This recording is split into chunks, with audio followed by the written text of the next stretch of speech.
Ever struggled when climbing up or down fabric thicknesses or when sewing in tight areas with your sewing machine?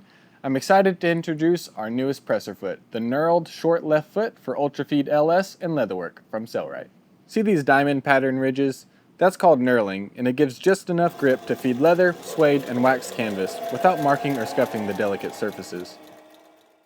This makes it great for leatherwork, which brings me to my next point, thickness transitions. When you start stacking leathers, there can be an abrupt, significant change in the overall thickness of your assembly.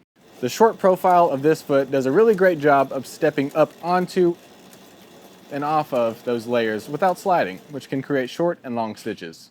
Now this foot isn't a miracle worker. It's not going to increase the foot lift of your machine or the overall thickness your machine can sew.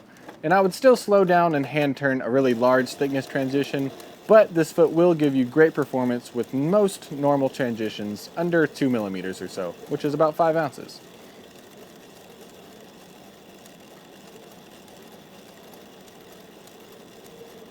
The second use case for this foot is when you're sewing in tight areas like around pieces of hardware. Let's say we're sewing a D-ring strap to a bag. With this new foot, I can get much closer to that D-ring without the heel of the presser foot landing on top of it and causing me to skip stitches. It's also useful to have that extra agility in a narrow gap or a tight corner like a rounded gusset. This foot is perfect for your leather bags, wallets, and even canvas projects with bulky seams.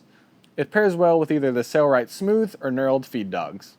So if you have an Ultrafeed LS or a leatherwork machine and need help sewing thickness transitions or need a smaller footprint with more agility, the short knurled left foot is a valuable addition to your sewing setup. It's available now at sailrite.com. Link in the description. Thanks for watching.